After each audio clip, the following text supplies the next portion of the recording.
Assalamualaikum warahmatullahi wabarakatuh. Saya Feby Kartikasari dengan NIM 12300210037 Prodi S1 Kebidanan.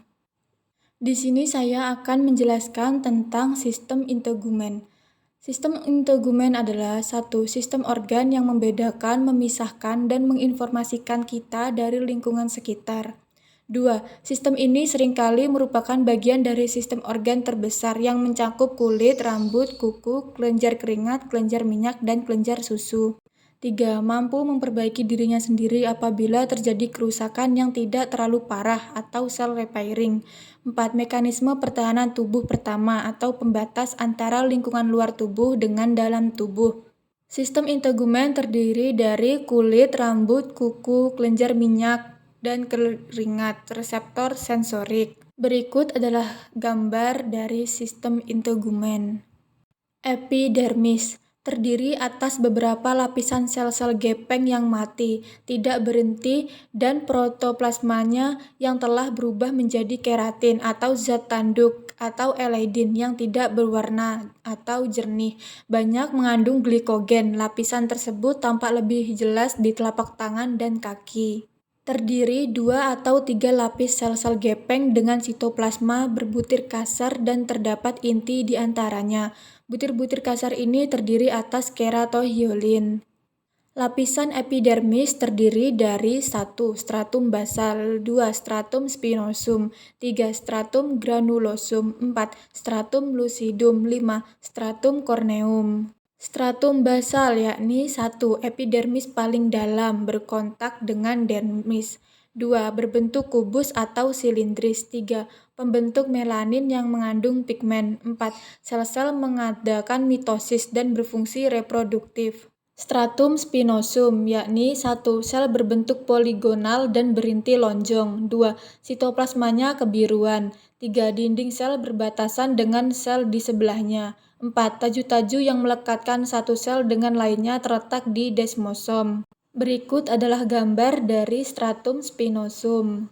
Stratum granulosum yakni 1. Terdiri dari 2-4 sel gepeng. 2. Graini atau bulir padi. 3. Sitoplasma berbutir kasar atau keratohyalin dan terdapat inti. 4. Biasanya di telapak tangan dan telapak kaki. Berikut adalah gambar dari stratum granulosum. Stratum lucidum yakni 1. Terdapat langsung di bawah korneum. 2. Lapisan sel gepeng tanpa inti. 3. Protoplasma berubah menjadi protein. 4. Hanya ada pada kulit tebal, biasanya tampak jelas pada telapak tangan dan kaki. Berikut adalah gambar dari stratum lucidum. Stratum corneum yakni 1. Lapisan paling banyak sel mati. 2. Berbentuk pipih tak berinti. 3. Sitoplasma digantikan oleh keratin. 4. Merupakan sel yang permukaannya sisik, zat tanduk yang terhidrasi yang selalu terkelupas. Berikut adalah gambar dari stratum corneum. Sel yang terdapat di epidermis. Sel melanosit adalah sel penghasil melanin yang dapat ditemui di lapisan bawah atau stratum basal. Epidermis kulit, lapisan tengah mata atau uvea, telinga dalam, epitelium vagina, meninges tulang dan jantung. Sel Langerhans merupakan salah satu jenis sel dendritik yang berfungsi sebagai sel penyaji antigen. Sel ini terbanyak ditemukan di kuli. Keratinosit merupakan sel induk bagi sel epitel di atasnya dan derivat kulit lain. Melanosit meliputi 7-10% sel epidermis, merupakan sel kecil dengan cabang dendritik panjang-panjang tipis dan berakhir pada keratinosit di stratum basal dan spinosum. Sel marker, reseptor rasa sentuh. Lapisan dermis pada kulit berisi 3 jenis jaringan, yaitu kolagen, otot, dan serat elastis.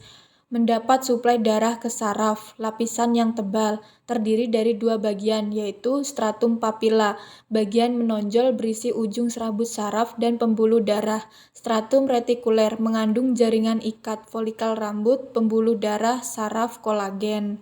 Hipodermis terdiri dari 1. Terdiri dari jaringan-jaringan longgar, 2. Sel-sel berisi lemak. 3.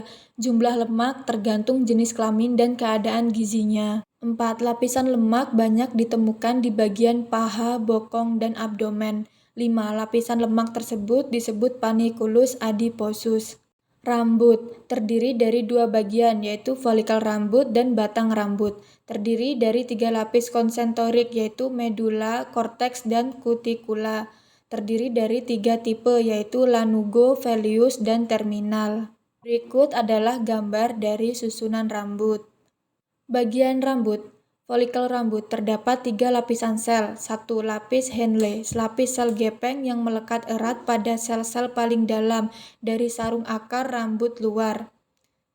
2. Lapis Hucley, terdiri atas 2 atau 3 baris sel-sel gepeng. 3. Kutikula, sarung akar rambut dalam, terdiri atas sel-sel pipih mirip sisik, tersusun mirip genteng dengan tepi bebasnya mengarah ke bawah.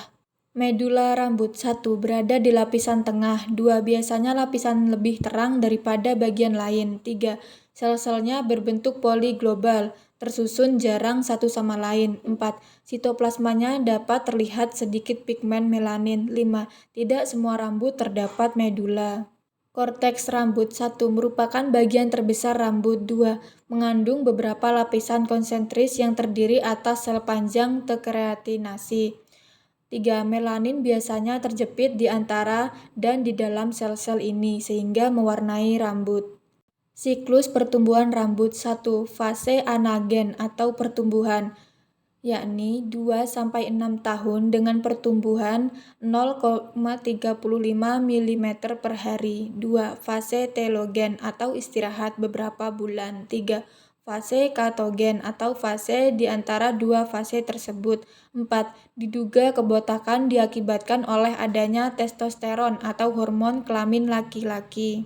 Kelenjar sebasea. 1. Kelenjar sebasea atau kelenjar rambut merupakan kelenjar holokin yang terdapat pada seluruh kulit yang berambut. Hampir semua kelenjar sebasea bermuara ke dalam folikel rambut kecuali yang terdapat pada puting susu, kelopak mata, glans penis, klitoris, dan labium minus.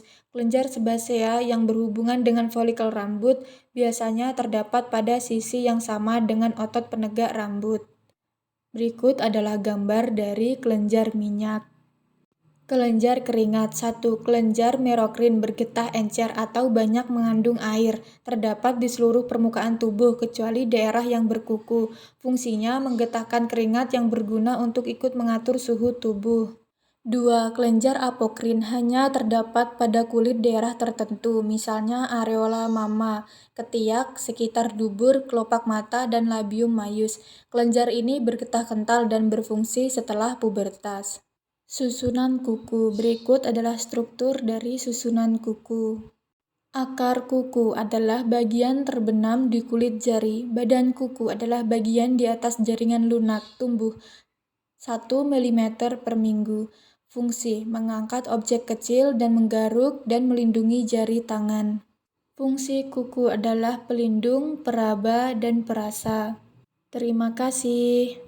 Sekian penjelasan tentang sistem integumen dari saya. Mohon maaf apabila ada kesalahan dalam penyampaian kata. Wassalamualaikum warahmatullahi wabarakatuh.